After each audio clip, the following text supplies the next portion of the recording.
Hello students, कैसे हैं आप सभी लोग। बच्चों, आज मैं आपसे बात करने वाला हूं डिफरेंशियल कैलकुलस के सबसे पहले और सबसे इंपॉर्टेंट चैप्टर की, और वो चैप्टर है क्या हमारे पास फंक्शन। फंक्शन जो चैप्टर है वो डिफरेंशियल कैलकुलस का सबसे इंपॉर्टेंट चैप्टर है, और आई कैन से ये चैप्टर डिफरेंशियल कैलकुलस का पिलर है। मतलब डिफरेंशियल कैलकुलस की जो पूरी की पूरी इमारत है वो इसी चैप्टर पे बनी हुई है। ठीक है, तो जब मैं आपको पिलर बोल रहा हूं तो इसकी इंपॉर्टेंस आपको समझ में आ जाती है कि इसकी इंपॉर्टेंस क्या है। जेई मेंस और जेई एडवांस में हर साल इस चैप्टर से क्वेश्चन जरूर पूछे जाते हैं। ऐसा कोई जेई मेंस या जेई एडवांस मुझे याद नहीं आता जिसमें फंक्शन चैप्टर के क्वेश्चंस ना पूछे गए हों। तो मेंस और एडवांस दोनों ही पॉइंट ऑफ व्यू से ये चैप्टर इक्वली इंपॉर्टेंट है। ठीक है, तो इस चैप्टर को ठीक तरीके से ढंग से करना, जिससे हमारी जो आगे वाले कैलकुलस वाला पार्ट है वो भी हम स्मूथ तरीके से कर सकें। तो चलिए ठीक है, मैं स्टार्ट करता हूं फंक्शन के बारे में कि भाई फंक्शन हमारे पास आखिर क्या होता है।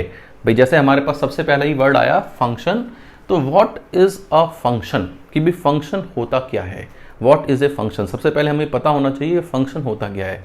अब देखो, अभी तक हमने 10th क्लास 11th क्लास बहुत सारे फंक्शन पढ़ रहे हैं। Quadratic function, trigonometric function, inverse trigonometric function, logarithmic function, exponent function, इतने सारे तमाम फंक्शन हम लोग पढ़ चुके हैं।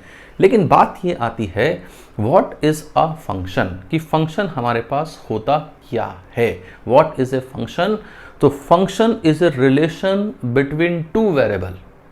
Function is a relation between two variable. जैसे हमने फंक्शन को कहीं भी लिखा होगा, देखा होगा, तो ये लिखा होगा y is equal to f of x. So this is a relation between two variable x and y, कि भाई ये दो वेरिएबल हैं, एक वेरिएबल है x, एक वेरिएबल है y, इनके बीच में क्या है, ये हमारे पास रिलेशन है। x इज इंडिपेंडेंट वेरिएबल, कि x क्या है हमारे पास, इंडिपेंडेंट वेरिएबल, कि दिस इज इंडिपेंडेंट वेरिएबल, कि हमारे पास ये इंडिपेंडेंट वेरिएबल है। y हमारे पास क्या है, डिपेंडेंट वेरिएबल, डिपेंडेंट वेरिएबल, कि this is independent variable and this is dependent variable.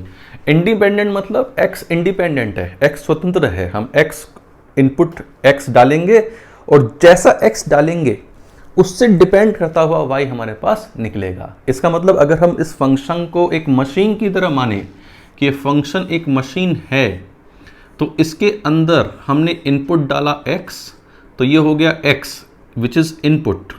ठीक, तो और मिला क्या हमें, y is equal to f x मिला, जो क्या है हमारे पास आउटपुट। तो एक तरीके से अगर हम इसे मशीन की लैंग्वेज में बात करें तो x इंडिपेंडेंट वेरिएबल क्या है, इनपुट, और y डिपेंडेंट वेरिएबल क्या है, आउटपुट। तो function is a relation between two variable x and y। जैसे y is equal to x plus one, y is equal to x square, y is equal to sine x, y is equal to log x, y is equal to e की power x। ऐसे तमाम दीन दुनिया के function हमने देखे हुए हैं। अब देखो यहाँ पे फंक्शन जो है, फंक्शन में आप हमेशा ये पाओगे कि फंक्शन इस तरह से लिखा होगा, function from a to b। अब भाई इस a टू b का मतलब क्या है, व्हाट इज मीन बाय, कि सर फंक्शन तो आपने ये बताया और हम बहुत सारी जगह ये लिखा पाते हैं function f a to b। अब function f a to b का मतलब क्या है भाई, अगर हम इस तरीके से डेफिनेशन सोचें कि इस तरीके से डेफिनेशन क्या है फंक्शन की, तो इस तरीके से डेफिनेशन है कि function is a relation between, ये a और b हमारे पास दो सेट हैं, ये a और b हमारे पास क्या है, दो set, let a and b are this two sets. तो function is a relation between elements of set a to the elements of set b। मतलब सेट a के जो एलिमेंट्स हैं और सेट बी के जो एलिमेंट्स हैं उनमें आपस में ये क्या है हमारे पास, रिलेशन। तो function is a relation between elements of set A to elements of set B, कि भाई अगर हम सेट के हिसाब से जाएं तो ये सेट ए के एलिमेंट और सेट बी के एलिमेंट में क्या है हमारे पास, एक रिलेशन। जैसे सपोज करो हमारे पास एक सेट ये है ए, एक सेट ये है बी। ठीक है, मान लो ए में है 1 2 3, ठीक है, और बी में है 1 4 9। ठीक है, अब मैं इसको रिलेट कर रहा हूँ, इसको रिलेट करा, 1 को मैंने रिलेट कर दिया 1 से, ठीक, 2 को मैंने रिलेट कर दिया 4 से, 3 को मैंने रिलेट कर दिया 9 से, कि 1 is related with 1, 2 is related with 4, 3 is related with 9, कि भाई मैंने इस तरीके से यहाँ पे रिलेट कर दिया। अब मैं कहता हूँ कि भाई फंक्शन एफ ऑफ एफ इस तरह से है ए टू बी, कि 1 का रिलेशन 1 से है, 2 का रिलेशन 4 से है, 3 का रिलेशन 9 से है। तो इस रिलेशन को, इस फंक्शन को हम इस लैंग्वेज में कैसे लिखें? इसका मतलब है अगर x1 होगा तो y1 होगा, x2 होगा तो y2 होगा, x3 होगा तो x2 होगा तो y4 होगा, x3 होगा तो y9 होगा।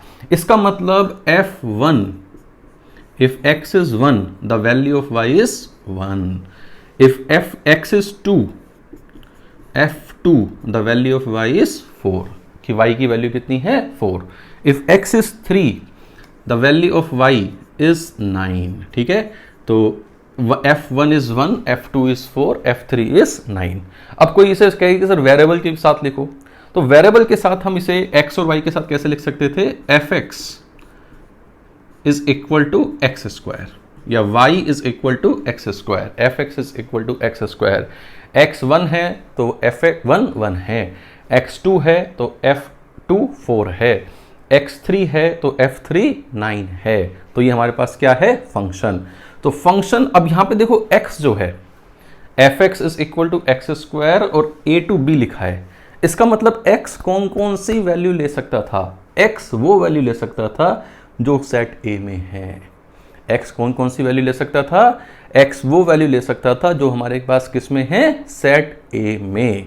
तो A is a set from where x takes the values, A is a set from where x takes the values। तो A ऐसा सेट है जहां से x वैल्यू लेता है, मतलब A सेट 1 2 3 है तो x 1 2 3 हो सकता है। अगर A सेट में 1 2 3 4 होता तो x 1 भी हो सकता था, 2 भी हो सकता है, 3 भी हो सकता है, 4 भी हो सकता है। ठीक है, अब यहां पे मैं 2 वर्ड और आपको बताता हूं कि भाई 2 वर्ड और हैं इसी से रिलेटेड। 2 वर्ड इसी से रिलेटेड क्या है? एक है वर्ड इमेज, एक वर्ड हमारे पास क्या है? इमेज। तो what is this word image? कि इमेज वर्ड हमारे पास होता क्या है? The word is image. What is the mean of this word image? Image क्या है? Image is the value of y to the corresponding x। Image is value of y, value of y to corresponding x, कि x के corresponding y की value, that is image. मतलब जैसे ये mapping है, मान लो इस तरह से हम अगर इसे शो करते हैं ना, सेट A सेट B, तो इसे हम क्या बोलते हैं? मैपिंग। तो जैसे 1x है तो y 1 है, ठीक। तो what is image of 1 is 1, कि इमेज ऑफ 1 इज 1, कि image of 1 is 1। What is 2? Image of 2 is 4, कि image of 2 is what? 4। What is image of 3? Image of 3 is what? 9, कि 3 की इमेज क्या है? 9। तो image of 1 is 1, image of 2 is 4, image of 3 is 9। ये हमारे पास क्या है? इमेज। एक दूसरा वर्ड होता है प्री इमेज। एक वर्ड हो गया इमेज, एक वर्ड होता है हमारे पास प्री इमेज। ये दोनों वर्ड यूज आते हैं फंक्शन में भाई, कि एक है इमेज और एक है हमारे पास क्या? Pre image. What is pre image? Pre image है value of x to the corresponding y। Pre image क्या है? Value of x to the corresponding y, value of x to corresponding y, की value of x to the corresponding y, कि भाई y की x की value corresponding y के लिए। इसका मतलब what is pre image of 1? 1। तो pre image of 1 is 1। What is pre-image of 4? तो pre-image of 4 is what? 2। Pre-image of 9 is what? 3। तो हमारे पास ये 2 वर्ड आए, एक क्या आया? इमेज, एक वर्ड क्या आया? Pre image. एक वर्ड क्या आया इमेज और एक वर्ड क्या आया प्री इमेज। अब जैसे मैंने आपसे बोला कि function is a relation between elements of set A to the elements of set B, जैसे मैंने इस तरह से बनाया। चलो मैं इसमें आगे बढ़ाता हूं बात को, कि जैसे मैंने आप लोगों से कहा कि function is a relation between elements of set A to the elements of set B. जैसे मान लो ये हमारे पास सेट ए है, ठीक, ये हमारे पास सेट बी है, ठीक। अब सेट ए से बी में मान लो ए में 1 2 3 एलिमेंट है, बी में 4 5 6 एलिमेंट है, ठीक है। अब relation of set A to set B, what is relation? Relation A cross B का एक सबसेट होता है। What is relation? Relation is a subset of, relation is a subset of A cross B, कि भाई A cross B Cartesian product A cross B का subset होता है। What is Cartesian product A cross B? मैंने एक relation का lecture और record कर रखा है, उसमें आप रिलेशन पढ़ें। तो Cartesian product A cross B क्या है? 1 का 4 से, 1 का 5 से, 1 का 6 से, 2 का 4 से, 2 का 5 से, 2 का 6 से, इस तरह के ऑर्डर्ड पेयर का कलेक्शन। 1 4 1 5 1 6 2 4 2 5 2 6 3 4 3 5 3 6, इन सारे ऑर्डर्ड पेयर का कलेक्शन, वो हमारे पास क्या है? Cartesian product A cross B. अब Cartesian product A cross B वो हो गया, उसका कोई भी सबसेट, उसका कोई भी सबसेट क्या होता है? एक रिलेशन। तो हर एक फंक्शन एक रिलेशन होता है, but every relation is not a function. Every function is a relation, but every relation is not a function. इस बात को ध्यान रखो, मैं क्या स्टेटमेंट बोल रहा हूं? Every function is a relation, but every relation is not a function. What are the conditions for relation to be a function? तो what are the conditions for relation to be a function? तो उसको हम लिखते हैं conditions for a relation to be a function. कि भाई condition for a relation to be a function, कि भाई हमारे पास क्या क्या कंडीशन होती हैं एक रिलेशन को फंक्शन होने के लिए। What are the condition for a relation to be a function? तो कंडीशन ये होती है, नंबर वन कंडीशन है every element of set A has an image. Every element of set A has an image. इस statement के कारण मुझे दोबारा वीडियो बनाना पड़ रहा है। चलिए, जो बच्चों ने पुराना वीडियो देखा है वो इस बात को समझेंगे, जिन्होंने नहीं देखा है उनके लिए स्किप कर देता हूँ। हाँ, कंडीशन नंबर 1 क्या है? Every element of set A has an image. Every element of set A has an image, कि हर एक एलिमेंट की एक इमेज होती है। मतलब एवरी एलिमेंट, सेट ए में हर एक एलिमेंट की इमेज होना अनिवार्य है। ऐसा नहीं हो सकता कि सेट ए में एलिमेंट हो उसकी इमेज ना हो। मतलब यहाँ पे जो एलिमेंट हैं उनका कुछ ना कुछ रिलेशन जरूर होना चाहिए। मान लो जैसे हमारे पास है, ये है 1 2 3 और ये है 4 5। मान लो 1 रिलेट हो गया 4 से, 2 रिलेट हो गया 5 से, और 3 की इमेज नहीं है।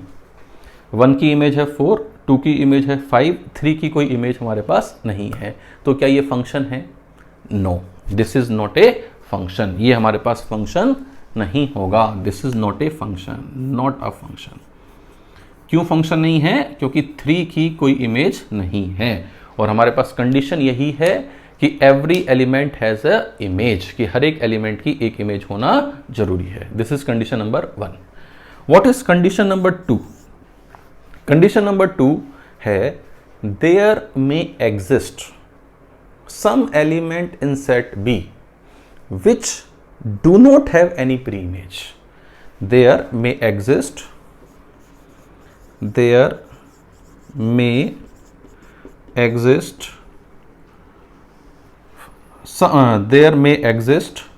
some elements in set B which doesn't have any pre image which doesn't have any pre image, जिनकी कोई प्री इमेज नहीं है। मतलब सेट बी में कोई एलिमेंट खाली रहना चाहे तो वो रह सकता है।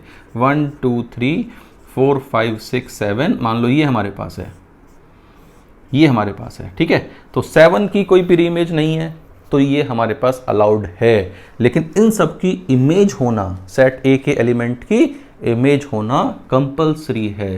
तो ये हमारे पास क्या है, एक function. So these are the two condition. पहली दो कंडीशन हो गई क्या, पहली कंडीशन हो गई कि भाई हर एक एलिमेंट की इमेज होनी चाहिए सेट ए के।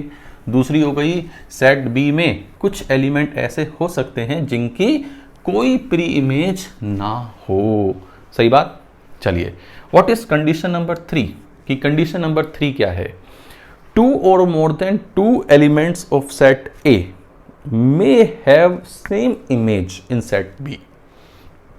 2 लिख लीजिए आप इसको ध्यान से, 2 और more than 2 elements of set A may have same image in set B, कि 2 या 2 से ज्यादा एलिमेंट की सेम इमेज हो सकती है।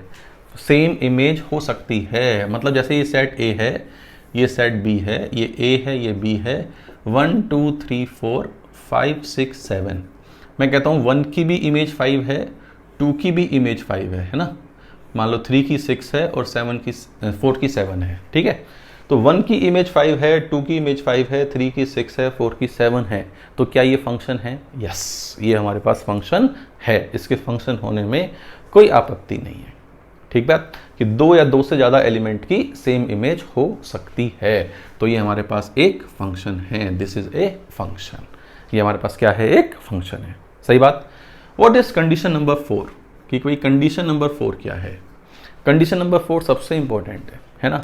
कंडीशन नंबर 4 क्या है? कि कंडीशन नंबर 4 है कि set there will not exist 2 और मोर देन 2। लिख लीजिए आप इस बात को, देयर विल नॉट एग्जिस्ट 2 और more than 2 elements in set B which has same pre image. मतलब सेट बी में 2 या 2 से ज्यादा एलिमेंट एग्जिस्ट ऐसे नहीं हो सकते जिनकी सेम प्री इमेज हो। विल नॉट एग्जिस्ट, ऐसा नहीं हो सकता। मतलब सेट बी के 2 एलिमेंट की सेम प्री इमेज नहीं हो सकती। मतलब जैसे ये मान लो सेट ए है, ये मान लो सेट बी है, ठीक।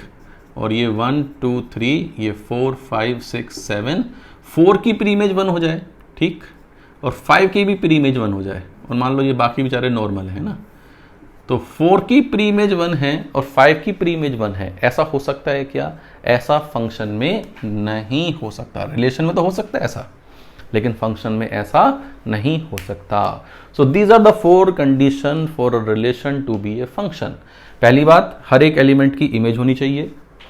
कुछ ऐसे हो सकते हैं जिनकी प्री इमेज ना हो। दूसरी कंडीशन, 2 की सेम इमेज हो सकती है। तीसरी कंडीशन, और 2 की सेम प्री इमेज नहीं हो सकती। तो 1 और 4 ये 2 कंडीशन हैं जो फंक्शन होने को मना करती हैं, कि भाई हर एक की इमेज होनी चाहिए। कोई ऐसा है जिसकी इमेज नहीं है तो वो फंक्शन नहीं है। ठीक बात। और 2 की सेम प्री इमेज ये भी नहीं हो सकती। सही। अब जैसे इन चारों कंडीशन को याद करना है, मान लो याद करने के लिए मेरे पास बहुत अच्छा लड्डू, एकदम मज़ेदार, मज़ा ही आ जाएगा, है ना। वो एग्जाम्पल है। अब मज़ेदार एग्जाम्पल क्या है? The relation between son and father. The relation between son and father is also a function. आप कहोगे अरे सर, ये बाप बेटों में कहाँ फंक्शन ढूंढ लाए आप?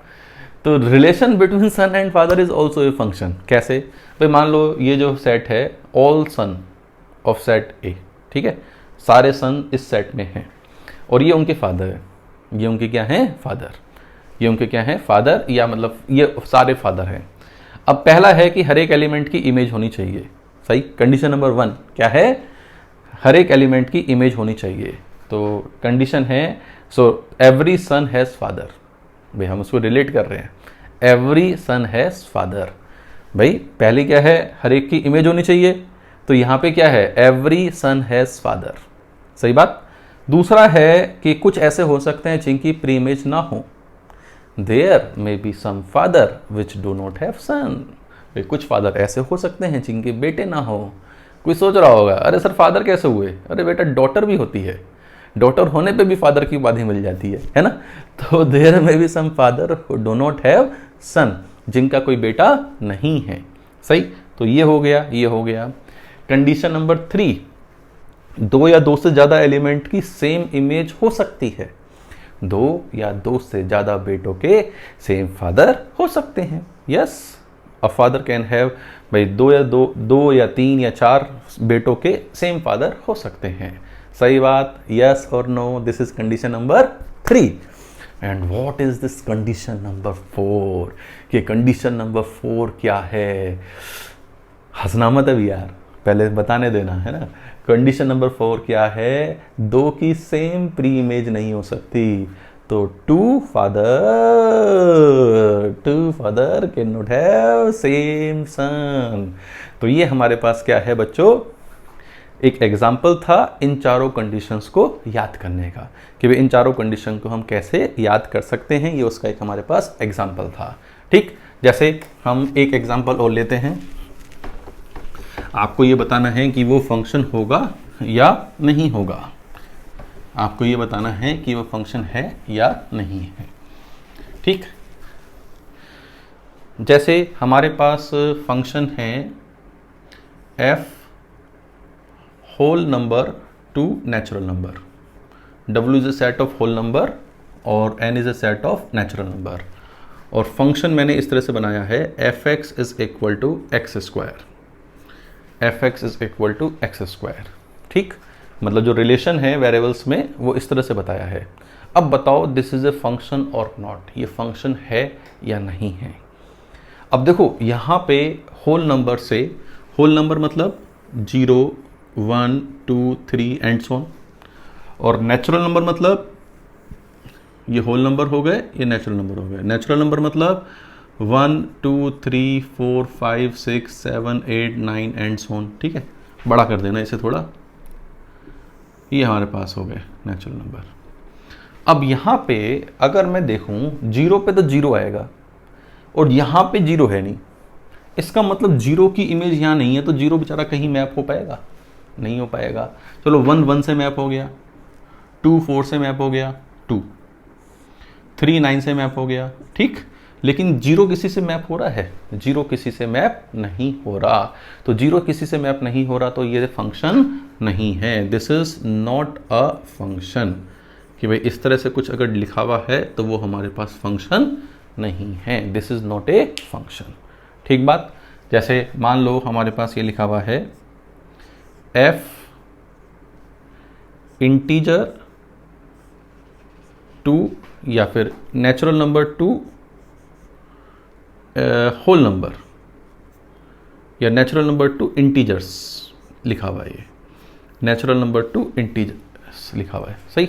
और हमारे पास रिलेशन है, एग्जांपल है mod y is equal to x।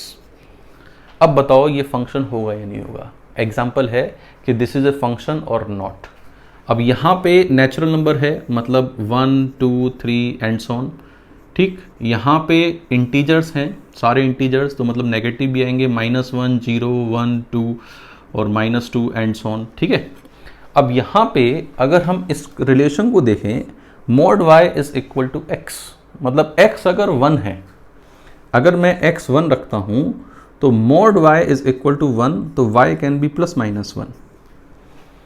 इसका मतलब x 1 है तो y की वैल्यू -1 भी हो सकती है, और x 1 है तो y की वैल्यू 1 भी हो सकती है। यस और नो। तो मतलब -1 की प्री इमेज 1 है और 1 की प्री इमेज 1 है, तो ये फंक्शन है या नहीं है? ये फंक्शन नहीं है। This is not a function. ये हमारे पास फंक्शन नहीं है। तो बच्चों जो रिलेशन इन चारों कंडीशन को पूरा करता है वो फंक्शन होता है, और जो रिलेशन इन चारों कंडीशन को पूरा नहीं करता है वो फंक्शन नहीं होता है। सही बात। चलिए अब एक इसमें यह भी आता है कि भाई अगर हमारे पास कर्व का ग्राफ हो, भी हमारे पास कर्व का ग्राफ हो, तो कर्व के ग्राफ के लिए ये है graphically if there exist any vertical line which intersect the graph more than 2 points. 2 or more than 2 points. If there exists any vertical line which intersect the graph at 2 or more than 2 points, then the curve will not represent a function. तो curve function को represent नहीं करेगा। जैसे मान लो हमारे पास है x square plus y square is equal to 1।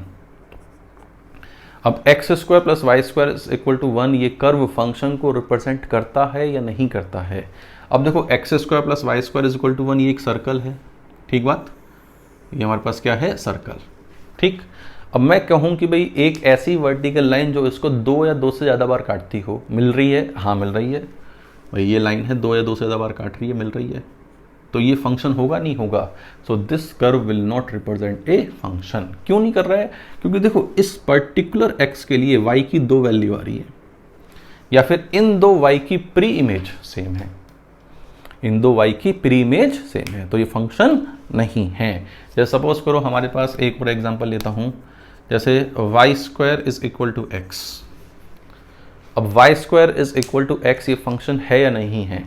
Y square is equal to x की अगर मैं बात करता हूं तो y square is equal to x एक पैराबोला होता है, mouth opening right side, yes.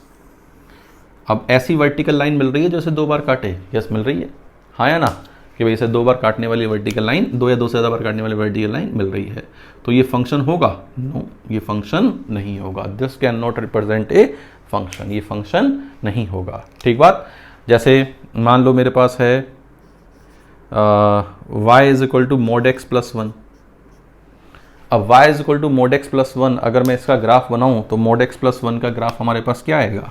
Mode x का ग्राफ वी शेप होता है, प्लस 1 एक यूनिट ऊपर शिफ्ट कर दो इसे, सो this is the graph of mode x plus 1, ठीक। तो ऐसी वर्टिकल लाइन मिल रही है जो इसे 2 या 2 से ज़्यादा बार काटे, नहीं मिल रही, तो ये हमारे पास फंक्शन है, तो ये है, ये फंक्शन नहीं है। तो बच्चों इस लेक्चर में मैंने आपको बस यही समझाने की कोशिश की है कि कौन सा रिलेशन फंक्शन होता है और कौन सा रिलेशन फंक्शन नहीं होता है, कौन सा कर्व फंक्शन को रिप्रेजेंट करता है और कौन सा कर्व फंक्शन को रिप्रेजेंट नहीं कर सकता है। उम्मीद करता हूँ इस लेक्चर के बाद फंक्शन क्या है इस सवाल का जवाब तो हमें अच्छी तरह भली भांति मिल गया होगा। इस सवाल के बारे में तो हमें कोई शंका, कोई डाउट हमारे मन में नहीं रहना चाहिए कि भाई फंक्शन क्या है, सही बात। तो फंक्शन क्या है, इस सवाल के जवाब के साथ मैं इस लेक्चर को समाप्त करता हूँ, ख़त्म करता हूँ। आगे वाले लेक्चरों में मैं फंक्शन की आगे वाली बातें करूँगा।